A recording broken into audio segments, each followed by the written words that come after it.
welcome back to the channel. Today we got episode 5 of Slammedenuff Gat Prep 2025. Starting a little off different. I got the camera set up right now instead of holding it to do the intro. We got not a lot to do today, but important things to do today. Like I keep saying, everything's important and the clock is ticking. We really do not have that much time left to get all this stuff done. We leave the 2nd of October. And it is the 7th or 8th of September, Sunday. I don't know, we're one of the two. We don't have a whole heck of a lot of time. So we're going to try to knock out the rear alignment for today. If we can get the rear alignment knocked out, that should set up at a pretty good point for my other stuff for the front to hopefully come in. As I didn't show you guys in last video, but I'll kind of go over today when we're in there. The rear got 40K springs. I got a really good deal on some 40K springs from website. So I had to pick them up, threw them in the rear, make sure everything's good back there. It is super stiff, I'm guessing. But if we can get that knocked out, we should be in a pretty decent spot to try to get all the stuff in the front knocked out as soon as that comes in. All right, so my buddy Danny just stopped by for a little bit and he helped me check the alignment with the toe plates in the rear, just because I really don't have anybody here to help me set it all up and get good measurements, and he didn't stop by for that long, so he just helped me check it. And honestly, the rear is measuring out really evenly. It's like within a 1/16 of like toe in, so I don't really know if I'm that worried about it. When I set it up for like a box alignment with a string, I'll check it again then and just like really be sure, but I'm not too worried about messing with it right now because I think it's pretty straight. We really just need to get the front stuff all on and done and get a good test drive in it and see how it really drives. Kind of sucks that it hasn't been here yet or I haven't seen any signs of it, but we'll get there. We're gonna get this thing jacked up. It's still on all of the blocks, of course, sitting up in the air. We're gonna get this thing jacked up in the front and start taking the front stuff off. Firstly, I want to apologize for not recording some of the last things that I haven't recorded, just because it's been a whole lot of dialing stuff in. Been a whole lot of kind of the same stuff you've been seeing, so I didn't really feel the need to record it. I know I said in the video that was just uploaded, episode 4, that I was going to show you guys the rear spring install. I didn't happen to do that just because I already kind of showed like the 20Ks and adjusting and everything like that, and it's kind of the same stuff, so I didn't really want to record it again. But this is now on 40Ks in the rear as well as up front. This thing is all 4 around 40Ks, which is quite insane. It's going to ride crazy. And you may be asking, like, this is not a setup you need a 40K for right here. And I know. The tires I have are very big for what I'm trying to do. Honestly, at this moment, kind of wish I would have left the tires that I got these wheels on it. They were 235/35s, which are very small for these wheels, but would allow me to do what I'm trying to do with this thing a lot easier. I got the 40Ks for up front, mostly for the fact that my upper control arms are hitting. I also have spindles on the way.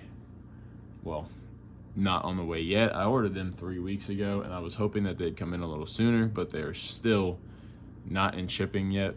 I don't even know if they've been made yet, but I have shortened and tilted spindles coming, and I really need them. The way this is set up right now with the tire that I have, it's just not allowing me. Mind this dent is from the bolt in there that took off previously, bent it out unfortunately. It's been rolled more and everything.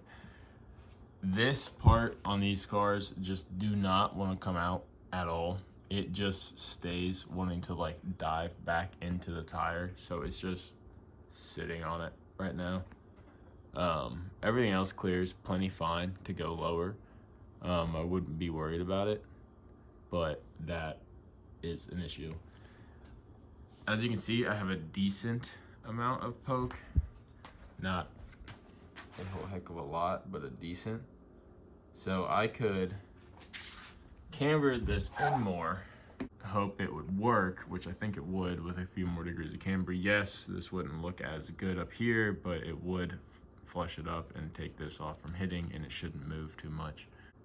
Issue is my upper arms are maxed, which is why I have spindles coming, but they're not here yet. With the spindles I have, I should be able to get around like -11 to -12 degrees of camber, which I didn't want to go too crazy.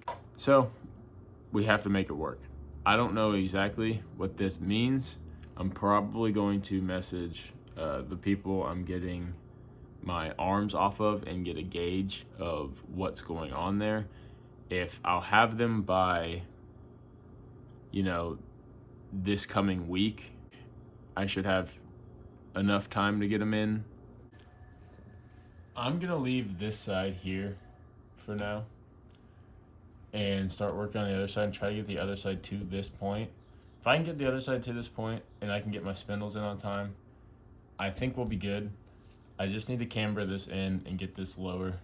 I just, at least to like, you know, underneath where it says like rotation, like somewhere here, you know what I'm saying? I'll be happy with it. Is almost at the same point. I might need to roll it a little more because it's a little wavy right here. So I'm gonna probably roll this out a little more right here. All right, so this is where we're at now with this side. After one little adjustment and stuff, looking pretty good. Very similar to the other side. I'm not too concerned about matching heights right now because it's gonna change with camber stuff. We are gonna shave some stuff on the inside of the bumper and the inside of the fender. Try to help with this stuff a little bit and it hitting all this a little bit. Again, this still needs spindles on this side and that side. I mean, it looks fantastic, don't get me wrong, but it needs to actually work. That's not gonna work. Can't find my tripod at the moment, but I want to make this update. I got an update from Low Life Customs, Low Life. I'm pretty sure it's Low Life Customs. I'll add it on the screen. And they are shipping them out Tuesday. Today is Sunday, so 2 days they ship out. Hopefully have them by next weekend. I hope. We're gonna do everything we can to get this car ready for those. So as soon as I can get them, I can just toss them in. The cool thing is I already picked up new tie rod ends and wheel bearings. So I can go ahead and toss those directly onto the spindles when they get here. So that's exactly what we're gonna set up to do. Both of these sides are, you know, pretty similar within like an 1/8 of an inch of each other. I have yet to finish rolling that side. But a lot closer. I trimmed a lot out. It's still hitting pretty bad, but it is what it is. It still looks sick. I just wish it would work. So what we're gonna do is jack this thing up. Good thing is it's on blocks, and start pulling stuff off. Let's get going. All right, so I went ahead and got the wheel and tire pulled off, got it up on jack stands, as you can see down there. What we need to do to get this thing prepared for the new spindles. And if you don't know what the spindles are, it's this big hook thing back here that bolts to the back of everything that the hub sits in, the brakes bolt to, that the tie rods bolt to right here, lower control arms, ball joint goes into it. Basically everything works off of the spindle. This whole thing turns when you turn. So this whole thing's got to get replaced. So what we got is shortened and tilted spindles. So this basically is a chunk taken out of it. This is brought down, welded, and tilted to allow this upper to be pulled further down from the chassis up here. If you can see, try to zoom in here. You see where it is rubbed off, like right here and right here. That's where the upper control arm is smacking the chassis. And I wasn't even that low before. We got to pull all this stuff out and get ready for the new spindles. By everything, I mean a lot of stuff. we have to pull tie rods. All this bracketry for all the brake lines. This should be okay though. It doesn't seem that difficult. We gotta pull the brakes, including the rotor, of course. Upper, that's easy. The most annoying thing and thing I'm scared about is this ball joint. Where's that? Down here, right here. For the upper control arm, or for the lower control arm, sorry. I do not want to replace that because that means replacing the entire lower control arm. And I really don't want to do that. So I'm going to try my best to figure out a good way to get that out of there without hurting it. Okay, so we got a lot of stuff pulled off. We got the brake line bracket pulled off, the thing behind it pulled off.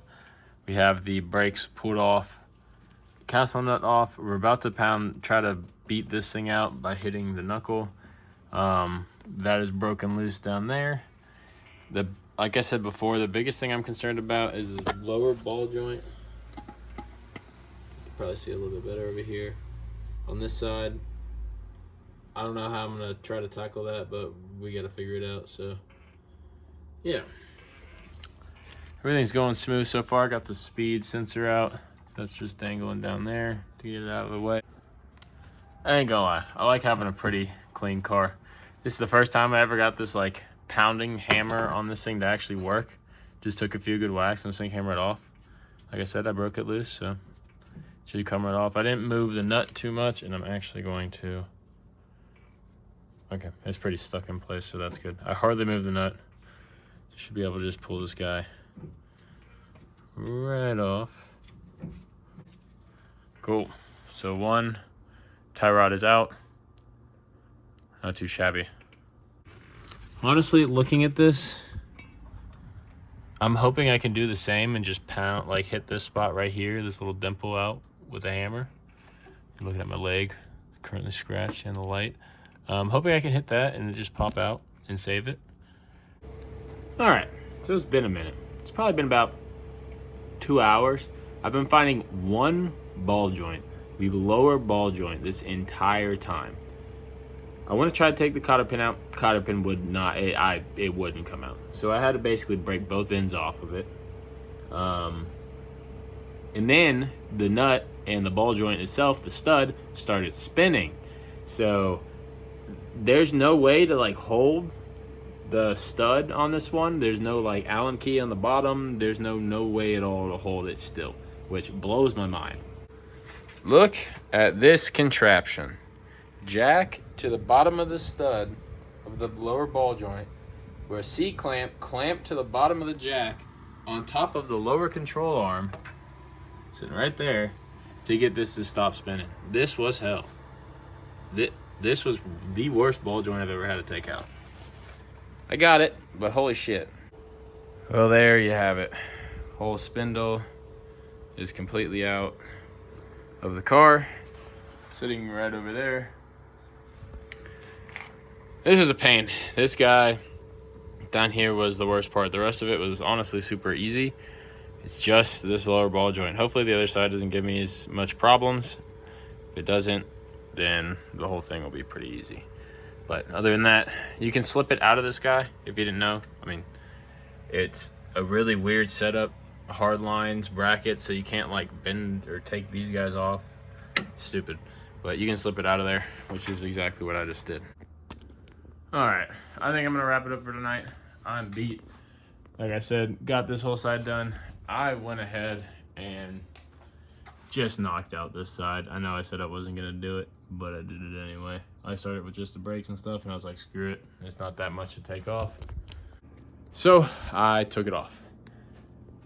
I don't know if this will be the end of the video, or you'll have a few more clips. We'll just have to see. So, I'll see you in the next.